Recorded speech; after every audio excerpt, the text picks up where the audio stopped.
ከሰሞኑ ሜላት ቀለመወርቅ የምትባል ወጣት ድምጻዊ ላይ ከፍተኛ የሆነ የማህበራዊ ሚዲያ ዘመቻ ተከፍቶባት ተመለከትኩና ይሄን ዘመቻ የምትመራውን አርቲስት እንደደረስኩባት እንድታቀና መረጃው እኛ ጋር ስለሷ እንዳለ እንድታቅ ነው ይሄን ቪዲዮ ልሰራ የሞከርኩት። ምክንያቱም ድምጻዊቷ ከባህላችን ውጪ ካለባበሷ ምናምን እየተባለ ብዙ ነገር እየተወራባት ይገኛል። ይሄንን ደግሞ ያስደረገች ያለችው ሌላ አርቲስት ነች። ከሷ ጋር የምትፎካከር ተብሎ ወይም ደግሞ ራሷን ከሜላት ጋር አፎካከራለሁ ብላ የምታስብ ሴት አርቲስት ነች። ይሄንን የማህበራዊ ሚዲያ ዘመቻ ያስከፈተችባት እኔ ዘመቻውን በየዋህነት ወጥተው ልጅቷን ለመስበር የሚያደርጉትን ሼር የሚያደርጉ ሰዎች አሉ። አለባበሷ ከባህላችን ውጪ ነው፣ አዘፋፈኗ እንደዚህ ሆነ ምናምን እያሉ የተለያዩ አስተያየት የሚሰጡ ሰዎች አንዳንድ ሰዎች በየዋህነት ያን ነገር ሼር ያደርጋሉ። ግን አብዛኛዎቹ ግን መነሻቸው ተከፍሏቸው ነው። ለዛ ደግሞ የተከፈላቸው ሰዎች ስላችሁ ደግሞ ይሄን እንዲመሩ በማህበራዊ ሚዲያ ገንዘብ የተላከላቸው ሰዎች ያቺ አርቲስት ለነዚህ ለማህበራዊ ሚዲያ ተሳዳቢዎች ገንዘብ ትራንስፈር ከባንክ ያደረገችበት ማስረጃዎች ሁሉ እጃችን ላይ አሉ። ስለዚህ ይሄ ጥንቃቄ ይደረግበት ለማለት ነው። አንደኛ በሜላት ላይ የሚነሱ ጥያቄዎች የአለባበሷ ከባህላችን ውጭ ወጣ የሚል ነው። የትኛውም ባህል ነው ማለት እቺ ልጅ የመድረክ ሰው ነች። ኢትዮጵያ የተለያየ ባህል አላት። ከሰሜንም ከምስራቅም ከደቡብም ከምዕራቡም ብትሄዱ ኢትዮጵያ የተለያየ አይነት አለባበስ አላት እና ሜላት ከአለባበሳችን ውጭ ወጣች ራቆቷን ሆነች አይነት ነገር ነው የሚሉት። አንደኛ ሜላት ራቆቷን አታውቅም። ሰውነቷን የሚያሳይ ልብስ ለብስ ቻለች። ግን ኢትዮጵያ ውስጥም እኮ የራቆታቸውን የሚሉ ሰዎች እኮ ያም እኮ ባህላችን ነው። እነሱንም ከባህላችን ውጭ ወጣች ልናቸው ነው። ሌላው ደግሞ ሜላት አዝናኝ ነች፣ የመድረክ ሰው ነች። መድረክ ላይ ስትወጣ ደግሞ ለሰዎች ጋር ኢንጌጅ ማድረግ አለባት።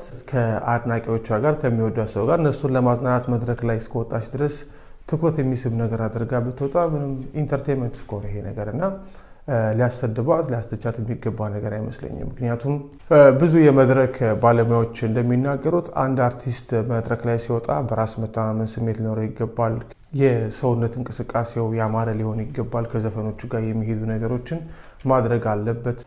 ስሜቱን ማስተላለፍ እንደዚሁም ደግሞ የአይን ላይን ግንኙነት ማድረግ አለበት። ምክንያቱም የሚዘፍነው ለራሱ ሳይሆን ለህብረተሰብ ነው እና ሜላት መድረክ ላይ ወጥታ በምታሳየው እንቅስቃሴ እና በአላት ተቀባይነት የተነሳ ይቺ አርቲስት ማለት ነች ከፍተኛ የሆነ በቀናት የተነሳ ነው በቀናት መንፈስ የተነሳ ገንዘብ ከፍሎ የማሰደብ። ምክንያቱም ሜላት ከቅርብ ጊዜ ወዲህ ላይ እንደምትመለከቱት ከአንጋፋዎቹ ከነ ኤፍሬም ታምሩ ጀምሮ ከብዙ አርቲስቶች ጋር እየተጋበዘች በአዲስ አበባ መድረኮች ላይ በታላልቅ መድረኮች ላይ እየሰራች ትገኛለች። ያቺ ደግሞ አርቲስት ደግሞ ልክ እንደሷ አልበሞችን ብትለቅም በማህበራዊ ሚዲያ ላይ ከፍተኛ የሆነ እንቅስቃሴ ብታደርግም ምንም ብታደርግም በቃ የፕሮሞተሮችን ወይም ደግሞ ለመድረክ ትመጣለች ብሎ ስላላሰቡ አልተመረጠችም።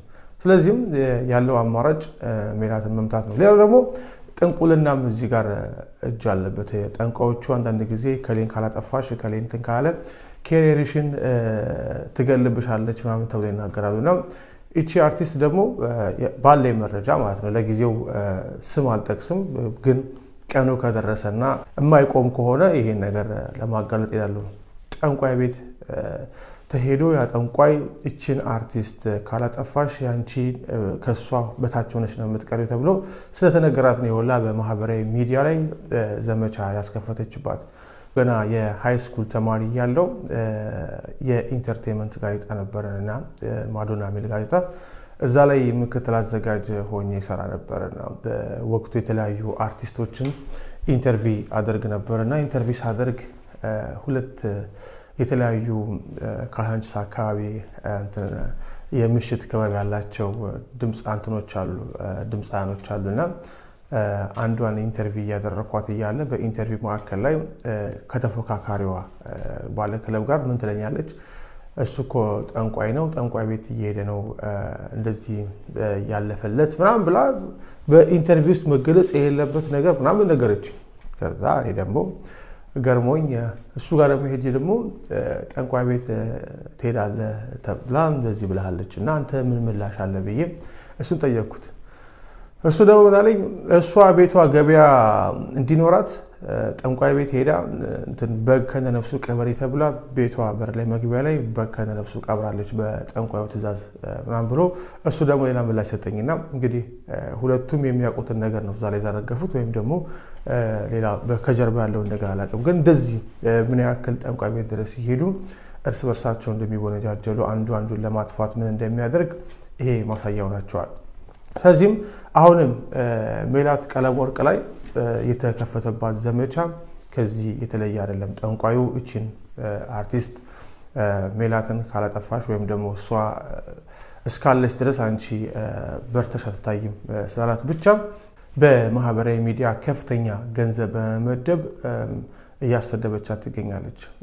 አሁን ይሄ የመድረኩ ጉዳይ ያለባበሱ ጉዳይ ምናምን ሰው ተቀባይነት አላገኘም። ይሄ የተሰጠንቱ የስም ማጥፋቱ የተደረገው ዘመቻው በጠቅላላ ይሄ ሳያደርስ ሲቀር ደግሞ አሁን